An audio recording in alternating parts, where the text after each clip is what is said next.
Assalamualaikum warahmatullahi wabarakatuh.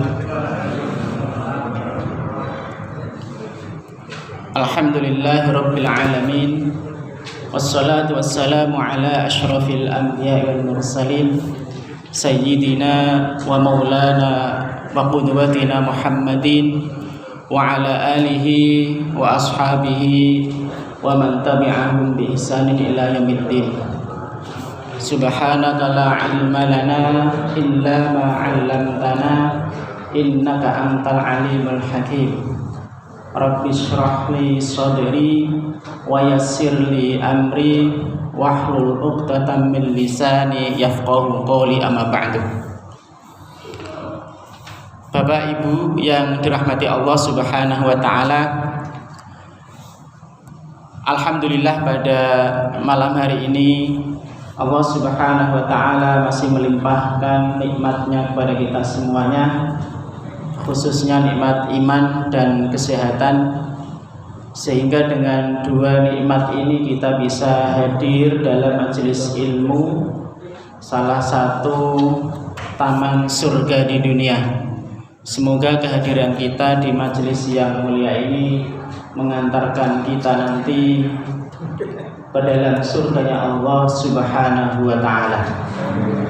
Salawat dan salam semoga senantiasa limpahkan kepada uswah hasanah kita, teladan kita, Nabi Agung Muhammad sallallahu alaihi wasallam, para keluarga, sahabat, tabi'in dan orang-orang yang senantiasa mengikuti ajaran-ajaran beliau.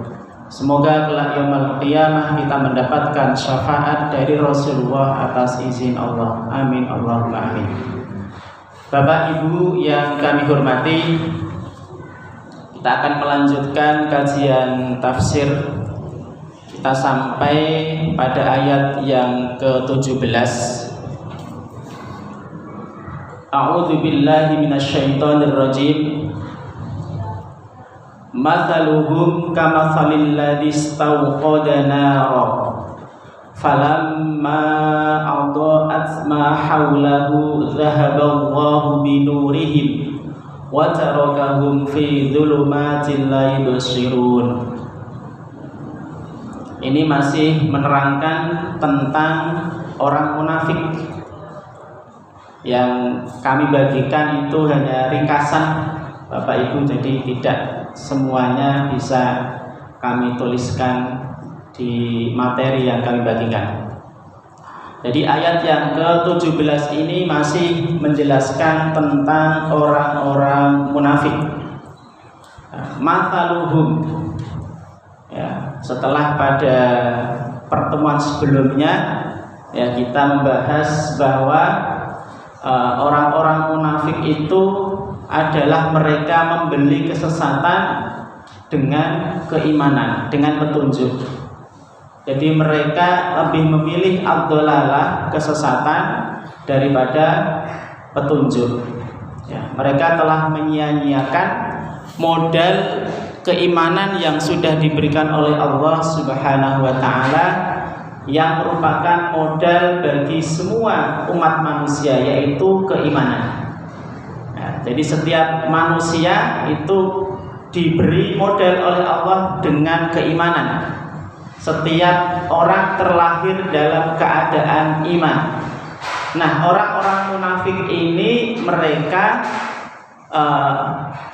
membeli kesesatan ditukar dengan keimanan, lebih memilih kesesatan daripada keimanan.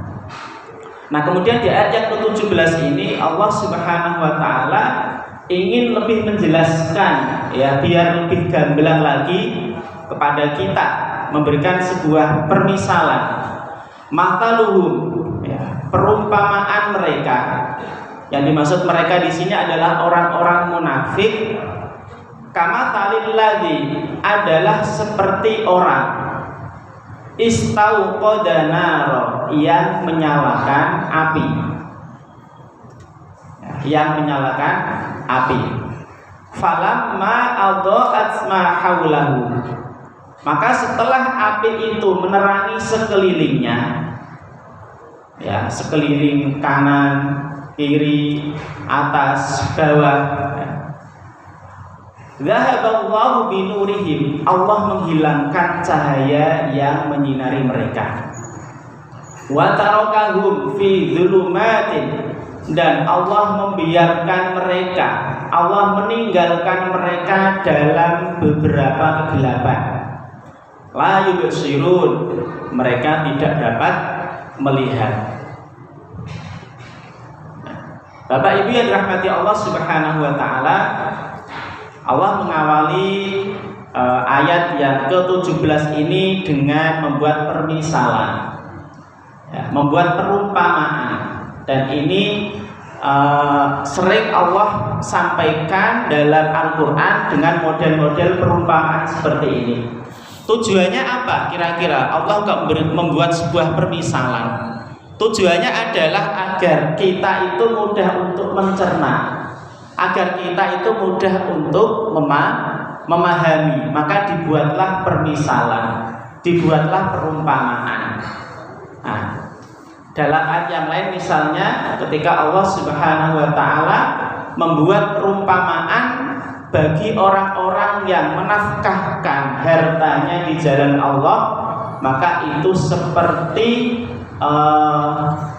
biji, ya, yang menumbuhkan 7 bulir. Nah, ini disampaikan oleh Allah dalam surat Al-Baqarah ayat 261. Mathalul ladzina yunfiquna amwalahum fi sabilillah, permisalan orang-orang yang menafkahkan hartanya di jalan Allah, kamathali habbati, ya, adalah seperti biji ambatat sab'a sanabila, yang menumbuhkan 7 bulir, ya, fi kulli sumbulatin mi'atu habbah, yang pada setiap bulirnya itu ada 100 biji. Jadi di sini Allah buat permisalan bagi orang-orang yang menafkahkan hartanya di jalan Allah, maka itu seperti 1 biji yang menumbuhkan 7 bulir, dan pada setiap bulirnya itu ada 100 biji. Berarti berapa itu? 700 gitu. 700. Ini permisalan yang dibuat oleh Allah Subhanahu wa taala berkaitan dengan orang yang mau menafkahkan hartanya di jalan Allah Subhanahu wa taala. Sama, ya, dalam ayat ini Allah Subhanahu wa taala juga membuat perumpamaan, membuat permisalan, ya, bahwa orang-orang munafik, ya, orang-orang munafik itu seperti orang yang menyalakan api. Orang yang menyalakan api. Orang yang menyalakan api itu kira-kira tujuannya apa, Bapak Ibu? Kalau kita menyalakan api tujuannya apa? Biar terang. Oke, leres, biar terang. Ya, kemudian bisa juga biar dapat kehangatan. Nah, bagi adik-adik yang sering naik gunung, itu biasanya menyalakan api biar jalannya terang, biar dapat kehangatan. Nah, ini diumpamakan seperti itu orang munafik. Nah, orang munafik juga sama. Ketika dia menampakkan keimanannya di hadapan orang-orang yang beriman, itu juga memiliki tujuan. Ya, memiliki tujuan. Tujuannya apa? Tujuannya adalah manfaat duniawi. Ya, mereka nggak mau secara terang-terangan menampakkan kekufuran, mereka tidak berani. Karena konsekuensinya ketika mereka menampakkan kekufuran, mereka akan diperangi. Ini yang pertama. Atau yang kedua, disuruh bayar jizyah. Nah, maka mereka menampakkan keimanan biar dapat keuntungan. Nek perang dapat harta rampasan, tidak diperangi oleh orang Islam, bisa menikahi wanita muslimah. Jadi untuk keuntungan duniawi. Sama ketika ada orang menyalakan api itu, ya, ingin dapat manfaat dari api yang dinyalakan. Berupa apa? Biar terang, ya, biar dapat kehangatan dan lain sebagainya. Nah, ini kemudian ketika api itu sudah menerangi sekelilingnya, ya, Allah kemudian menghilangkan cahaya itu dari mereka. Jadi Allah hilangkan cahaya itu dari mereka, dari orang-orang munafik. Ya. Ketika api yang dinyalakan itu sudah menyinari sekelilingnya, ya, dihilangkan oleh Allah Subhanahu wa Ta'ala. Dzahaballahu binurihim. Dihilangkan cahaya itu sehingga apa? Gelap lagi. Ya. Wa tarakahu fi dzulumatin, bahkan Allah Subhanahu wa Ta'ala membiarkan mereka itu berada dalam kegelapan. Di sini pakai jamak Bapak Ibu, dzulumat, beberapa kegelapan. Ya. Para ulama tafsir menjelaskan kegelapan yang dimaksud di sini, jadi Allah meninggalkan orang-orang munafik dalam beberapa kegelapan. Artinya adalah, maksud kegelapan di sini adalah kegelapan kufur, ya, gelapnya kekufuran. Kemudian ada yang menjelaskan juga maksudnya adalah gelapnya kehidupan setelah mati, yaitu di alam kubur. Kemudian gelapnya azab atau siksaan Allah Subhanahu wa Ta'ala. Jadi ditinggalkan oleh Allah dalam beberapa kegelapan. Nah, ini orang munafik, ya, orang-orang munafik. Ya. Ketika dia menampakkan keimanannya di hadapan orang-orang yang beriman, ya, mereka punya tujuan adalah ingin mendapatkan duniawi, harta rampasan ketika itu perang, tidak diperangi oleh umat Islam, ya. Tapi manfaat yang mereka dapatkan ini hanya sementara, hanya sebentar. Manfaat duniawi kan hanya sebentar, ya. Itu akan ditarik kembali oleh Allah Subhanahu wa Ta'ala, diambil lagi oleh Allah Subhanahu wa Ta'ala, dan Allah membiarkan mereka berada dalam beberapa kegelapan. Nanti di alam kubur mereka ada dalam kegelapan, apalagi nanti di kehidupan akhirat. Siksanya sangat pedih sekali dari Allah Subhanahu wa Ta'ala, melebihi azab bagi orang-orang kafir. Ya. Ini orang-orang munafik, ya, yang diumpamakan oleh Allah Subhanahu wa Ta'ala, ya, seperti orang yang menyalakan api. Jadi orang munafik itu, mereka sudah pernah kami sampaikan kemarin, ya, mereka itu pandai untuk bagaimana menutupi karakter asli mereka, menutupi kekufuran mereka, dipoles dengan keimanan. Ya, ketika bertemu dengan orang-orang beriman mengatakan amanah, kami beriman seperti kalian. Tapi ketika mereka berada di komunitas mereka, mereka mengatakan, ya, innama nahnu ma'akum, kami beserta kalian. Nah, ini orang-orang munafik. Maka sulit untuk dideteksi, ya. Karena boleh jadi ketika berkumpul dengan kaum muslimin, ya, mereka secara penampilan juga penampilannya adalah seperti umat Islam.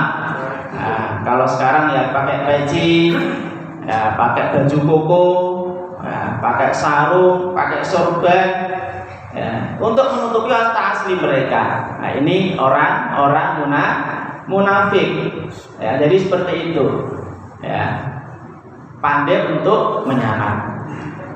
Bapak Ibu yang dirahmati Allah Subhanahu wa Ta'ala. Nah, kemudian ayat berikutnya yang ke-18, summum bukmun umyun fahum la yarji'un. Ya. Orang-orang munafik itu, mereka itu summum, tuli, ya, tuli. Bukmun, mereka juga bisu. Umyun, mereka buta. Fahum la yarji'un, ya, mereka tidak akan kembali kepada jalan kebenaran. Jadi tuli, ya, bisu, buta. Berarti tiga panca indera ini, telinga, mulut, mata mereka tidak berfungsi. Tuli maksudnya apa di sini? Tuli ya, mereka tidak mau mendengarkan nasihat. Mereka tidak mau mendengarkan ajakan dari Rasulullah Shallallahu Alaihi Wasallam. Ya, ketika didatangi oleh Abu Bakar, Umar, Ali, dinasihati untuk beriman dengan sebenar-benar keimanan, mereka tidak menerima. Ya, mereka mengatakan bahwa kami itu beriman dengan sebenar-benarnya. Ini mereka, jadi tidak mau menerima nasihat, tidak mau menerima kebaikan dari orang lain, maka sumbu tuli, ya, tidak mau mendengarkan nasihat. Bukmun, mereka juga bisu, nggak mau mengucapkan kata-kata yang baik. Ya, malah sebaliknya, ya, mulut mereka sering digunakan untuk mengucapkan kebohongan, ya, mengucapkan kebohongan. Nah, kalau janji mereka sering berkhianat, maka seolah-olah mereka itu bisu, ya, tidak bisa mengucapkan kebaikan. Ya, yang ada adalah digunakan untuk mengucapkan hal-hal yang tidak baik, digunakan untuk mengucapkan hal-hal yang dilarang oleh Allah Subhanahu wa Ta'ala. Kemudian buta, mata mereka juga tidak digunakan untuk melihat hal-hal yang baik. Maka sumum bukmun umyun, mereka tuli, mereka bisu, dan mereka juga buta. Maka fahum la yarji'un, ya, mereka tidak akan bisa kembali pada jalan kebenaran. Kenapa? Karena telinga, kemudian mulut dan mata ini adalah merupakan panca indera yang merupakan sumber dari hidayah. Nah, sumber dari hidayah, telinga kita, ya, hendaknya kita fungsikan telinga itu untuk mendengarkan hal-hal yang baik, untuk menerima nasihat orang lain. Nah, mata kita gunakan untuk melihat kebaikan. Mulut kita gunakan untuk mengucapkan hal-hal yang baik. Seharusnya seperti itu, tapi orang-orang munafik tidak bisa memfungsikan tiga panca indera ini dengan baik. Maka mereka seolah-olah ya bisu, ya, kemudian tuli, dan juga buta. Khususnya yang buta adalah mata hati mereka. Ya, mereka punya mata hati tapi seolah-olah itu tidak berfungsi. Ya, banyak orang yang punya hati tapi mata hatinya tidak berfungsi dengan baik, ya, tidak berfungsi dengan baik. Ya, orang-orang munafik ini hatinya sudah terkena penyakit, ya, sudah terkena penyakit, dan itu sulit untuk disembuhkan. Yang bisa menyembuhkan penyakit di hati orang-orang munafik adalah keimanan yang sebenar-benarnya. Fa innaha la ta'mal qulub, fa innaha la ta'mal absar. Yang buta itu sebenarnya bukan mata mereka, tapi lebih pada hati mereka. Walakin ta'mal qulub allati fis sudur. Yang buta itu adalah hati mereka yang ada di dalam dada. Nah, ini Bapak Ibu yang dirahmati Allah Subhanahu wa Ta'ala. Jadi gambaran dari Allah Subhanahu wa Ta'ala bahwa orang-orang munafik itu adalah tuli, ya, bisu, dan buta. Ya. Padahal tiga panca indera ini, ya, mata, kemudian telinga, dan mulut, ini adalah salah satu potensi menjadi sumber hidayah dari Allah Subhanahu wa Ta'ala. Ketika tiga panca indera ini tidak berfungsi, maka fahum la yarji'un, mereka tidak akan bisa kembali pada jalan kebenaran. Bapak Ibu yang dirahmati Allah Subhanahu wa Ta'ala. Nah, kemudian di ayat berikutnya, ya, di ayat berikutnya Allah Subhanahu wa Ta'ala berfirman, au kasoyyibin minas sama'i fihi dhulumatun wa ra'dun wa barq yaj'aluna asabi'ahum fi adanihim minas sawa'iqi hadaral maut wallahu muhitun bil kafirin. Ini Allah membuat perumpamaan lagi Bapak Ibu. Kalau yang di ayat 17 tadi Allah membuat perumpamaan bahwa orang-orang munafik itu seperti orang yang menyalakan api. Nah, maka pada ayat yang ke-19 ini Allah memberikan perumpamaan lagi bahwa orang-orang munafik itu seperti orang-orang yang ditimpa hujan lebat. Au kasoyyibin minas sama'i, atau seperti orang-orang yang ditimpa hujan lebat, fihi dzulumat, disertai gelap gulita.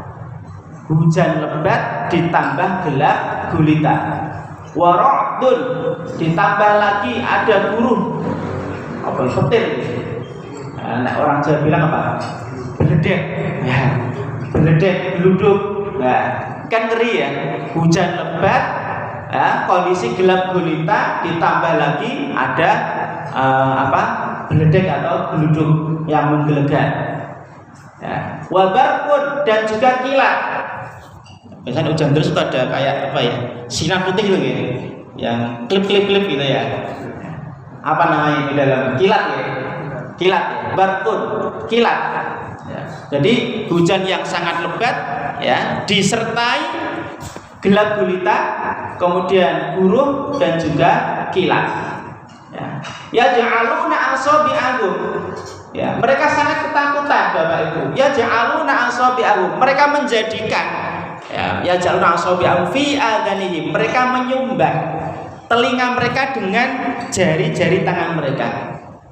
Biasanya kalau ada kilat kan spontan kan kayak gini gitu, spontan ya. Spontan. Nah ini orang-orang munafik sangat ketakutan sekali. Mereka pakai jari-jarinya untuk menutup telinganya. Ya ja'aluna asabi'ahum fi adhanihim. Saking takutnya. Jadi jari-jari semua dipakai untuk menutup telinga. Nah, minas sawa'iqi hadaral maut. Mereka menyumbat telinganya dengan anak jarinya, ya, dengan jari jemarinya karena mendengar suara petir. Ya, karena suara petir yang menggelegar. Hadarul maut, sebab takut akan mati. Sebab takut akan mati. Wallahu muhitun bil kafirin, dan Allah meliputi orang-orang yang kafir. Bapak Ibu yang dirahmati Allah Subhanahu wa taala, maksud dari perumpamaan ini itu gimana? Maksudnya, yang dimaksud dengan perumpamaan di ayat yang ke-19 ini, ya, yang dimaksud dengan hujan dari langit itu adalah Al-Qur'an Bapak Ibu. Al-Qur'anul Karim. Kemudian yang dimaksud dengan kegelapan di sini adalah ketika Al-Qur'an menyebutkan kekufuran, ya, maka diumpamakan di sini adalah sebagai dzulumat, kegelapan-kegelapan. Kemudian guru atau geledek, ya, di sini, ya, adalah, ya, di sini adalah, ya, mereka takut, ya, takutan, ya, mereka ketakutan. Wabarkun, dan kilat, artinya di sini adalah keterangan-keterangan yang nyata dari Allah Subhanahu wa taala, penjelasan-penjelasan yang nyata dari Allah Subhanahu wa taala. Ya. Penjelasan-penjelasan nyata dari Allah Subhanahu wa taala. Nah, jadi yang dimaksud dengan hujan dari langit di sini maksudnya adalah Al-Qur'an. Maksud adalah Al-Qur'an. Jadi orang-orang munafik itu sangat ketakutan sekali ketika mendengarkan bacaan Al-Qur'an Bapak Ibu. Ya, saking takutnya mereka sampai menyumbat telinganya dengan jari-jari mereka. Kenapa? Karena mereka takut akan terbawa pengaruh bacaan Al-Qur'an sehingga mereka beriman dengan sebenar-benarnya. Nah, saking takutnya sampai apa? Disumpel telinganya biar tidak terpengaruh. Ya, biar keimanan itu tidak merasuk dalam hati mereka. Saking takutnya sampai di sini dibahasakan hadarul maut. Mereka itu mengibaratkan keimanan itu seperti kematian. Saking wedine iman, ya kan lucu ya, iman kok takut, ya. Jadi takut menjadi orang yang beriman sampai telinganya ditutup ketika mendengar bacaan-bacaan Al-Qur'anul Karim. Nah, ini orang-orang munafik. Hadarul maut, saking takutnya luar biasa. Ya, saking takutnya sampai seperti itu. Nah, jadi orang-orang munafik ya ketika mendengar bacaan Al-Qur'an ya, apalagi ketika menjelaskan tentang keterangan-keterangan yang nyata dari Allah Subhanahu wa taala, penjelasan-penjelasan tentang akhirat, kemudian tentang kekufuran ya, mereka ketakutan sampai menutup telinga mereka dengan jari-jari mereka. Takut kenapa? Takut mereka terpengaruh pada keimanan. Takut mereka kemudian benar-benar beriman kepada Allah Subhanahu wa taala. Keimanan itu mereka anggap sebagai sebuah kematian. Karena apa? Mereka menganggap Islam itu agama yang menyengsarakan. Agama yang menyengsarakan. Maka mereka imannya ya kurang-kurang, tidak beneran. Ya, tidak iman beneran. Ini. Jadi kondisi orang-orang munafik seperti itu. Menariknya di sini wallahu muhitun bil kafirin. Ya, jadi Allah di sini menyebutkan di akhir ayat, di penghujung ayat ke-19 ini menyebut orang munafik itu sebagai orang-orang kafir. Ya memang sejatinya mereka orang-orang kafir. Wallahu muhitun bil kafirin. Allah itu meliputi orang-orang kafir. Artinya apa? Allah itu ilmunya ya itu ya bisa mengetahui apa yang dilakukan oleh orang-orang kafir. Ini Bapak Ibu yang dirahmati Allah Subhanahu wa taala, kondisi orang munafik itu sebenarnya sangat sengsara sekali. Ya, sangat ketakutan. Ya, ketakutan. Ketakutan apa? Ketakutan kalau terpengaruh pada keimanan. Ketakut kalau benar-benar iman dengan sebenar-benarnya. Maka ketika mendengar bacaan Al-Qur'an, ya, telinga-telinga mereka disumbat dengan jari-jari tangan mereka. Takut kalau benar-benar masuk Islam, takut kalau benar-benar imannya itu memang benar-benar iman yang ya sempurna. Ya. Seperti itu takutnya Bapak Ibu. Ya. Yang dirahmati Allah Subhanahu wa taala. Kemudian ayat selanjutnya yang ke-20, yakadul barqu yakhtafu absarahum kullama adha'a lahum mashaw fi wa idza adlama 'alaihim qamu walau sya'allahu ladhahaba bi sam'ihim wa absarihim innallaha 'ala kulli syai'in qadir. Yakadul barqu, hampir-hampir kilat itu menyambar penglihatan mereka. Hampir-hampir kilat itu menyambar penglihatan mereka. Yakadul barqu yakhtafu absarahum kullama adha'a lahum mashaw fihi. Setiap kali kilat itu menyinari mereka, ya, mereka berjalan di bawah sinar itu. Wa idza adlama 'alaihim qam. Dan bila gelap menimpa mereka, maka mereka berhenti. Walau sya'allahu ladhahaba bisam'ihim. Jikalau Allah menghendaki, niscaya Dia akan melenyapkan pendengaran ya, dan penglihatan mereka. Walau sya'allahu ladhahaba bisam'ihim wa absarihim. Ya. Jika Allah menghendaki, maka Dia akan melenyapkan pendengaran dan penglihatan mereka. Innallaha 'ala kulli syai'in qadir. Sesungguhnya Allah ya berkuasa atas segala sesuatu. Bapak Ibu yang dirahmati Allah Subhanahu wa taala. Nah, ini masih berkaitan dengan ayat yang ke-19. Berkaitan dengan ayat yang ke-19 ketika orang-orang munafik itu takut pada Al-Qur'anul Karim. Ya, karena mereka memang keimanan mereka itu bukan tujuan yang sebenarnya.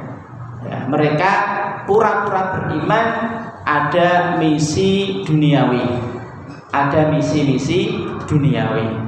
Ya, maka mereka ya terus dalam kesesatan, fahum la yarji'un, ya, bahwa mereka tidak akan bisa kembali pada jalan kebenaran. Ya, karena apa? Karena ya telinga mereka nggak mau mendengarkan nasihat, kemudian mulut mereka tidak dipakai untuk mengucapkan kebaikan, kemudian mata mereka juga tidak digunakan untuk melihat hal-hal yang baik. Ya, maka fahum la yarji'un, mereka tidak akan kembali pada jalan kebenaran. Nah, ini kondisi orang-orang munafik, ya, yang tidak memfungsikan 3 panca indera yang sangat penting bagi orang yang beriman, yaitu telinga, kemudian mulut, dan juga mata.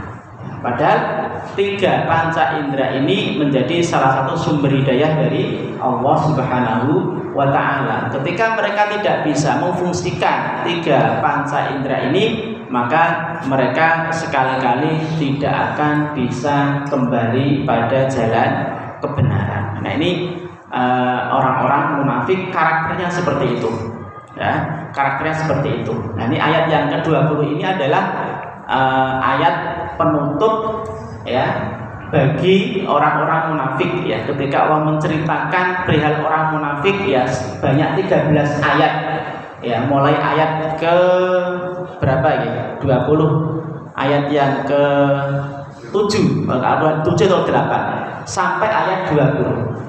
Jadi panjang sekali, ya, ketika Allah menjelaskan perihal orang-orang munafik. Ya, ini menunjukkan apa, Bapak Ibu? Menunjukkan bahwa sifat kemunafikan ini adalah sebuah sifat yang berbahaya, ya, sifat yang berbahaya, yang itu akan selalu ada pada setiap masa. Dulu ada pada zaman Rasulullah, ya, sekarang juga masih ada, ya. Bahkan kalau sekarang lebih parah lagi daripada kemunafikan yang dulu pada masa Rasulullah Shallallahu Alaihi Wasallam. Maka salah satu ibrah yang bisa kita ambil dari keterangan-keterangan yang disampaikan oleh Allah Subhanahu Wa Taala di ayat dalam surat Al-Baqarah ini adalah bagaimana kita waspada agar jangan sampai kita terjerumus dalam sifat-sifat kemunafikan. Ya, jangan sampai kita terjerumus dalam sifat-sifat kemunafikan. Kalau ada tumbuh kemunafikan dalam diri kita, maka segeralah kita bertobat kepada Allah Subhanahu wa Ta'ala. Kita berdoa agar kita diselamatkan dari sifat kemunafikan, ya, karena kemunafikan ini lebih parah dari kekufuran, ya. Maka siksanya nanti di neraka juga mereka ada di dasar neraka. Innal munafiqina fid darkil asfali minan nar. Bahwa sesungguhnya orang-orang munafik itu nanti ada di neraka yang paling dasar, ya. Neraka yang paling dasar. Jadi neraka itu kan tingkat-tingkat, Bapak Ibu. Ada yang level yang semakin bawah berarti semakin pedih siksanya.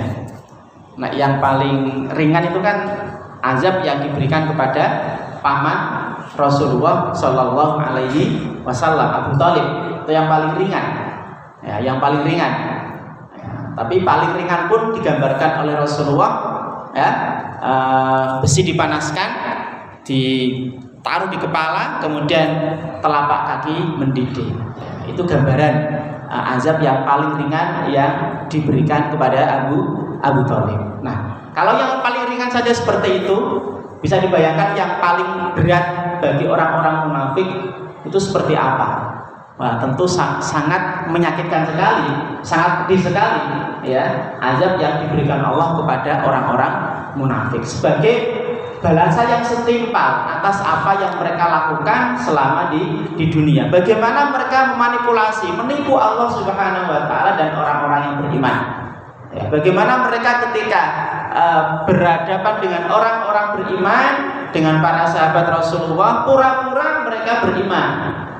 Ya, tapi ketika mereka bertemu dengan komunitas mereka, ya, maka sikap mereka beda lagi.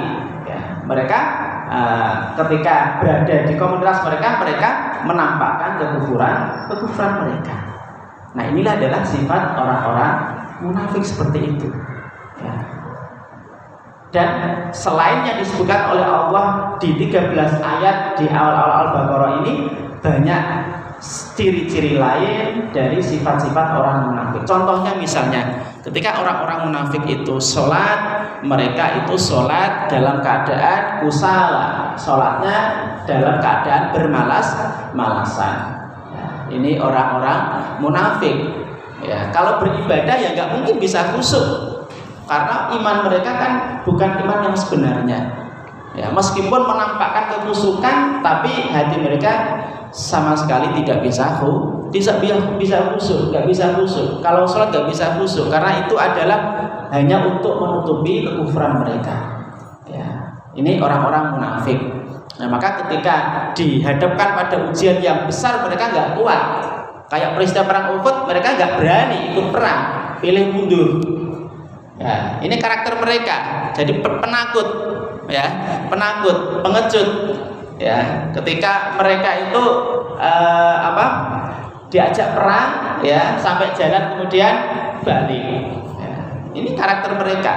Ya, karena memang keimanan mereka itu bukan keimanan yang sebenarnya, hanya untuk menutupi kekufuran mereka di hadapan para sahabat Rasulullah SAW. Kalau sampai ketahuan, ini bahaya. Kalau kekufuran mereka ketahuan kemudian dilihat orang Rasul, bahaya. Ya, konsekuensinya apa? Ketika kelihatan kafirannya, ya diperangi, kemudian atau disuruh membayar jizyah. Ya, ini ya salah satu yang ditakutkan oleh orang-orang munafik.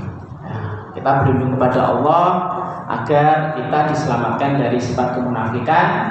Ya, semoga kita dihindarkan dari karakter-karakter yang melekat pada orang-orang munafik sampai akhir hayat kita, sehingga ketika kita nanti menghadap Allah Subhanahu wa taala, kita dalam keadaan iman yang sebenar-benarnya, bukan keimanan yang tercampur dengan kemunafikan.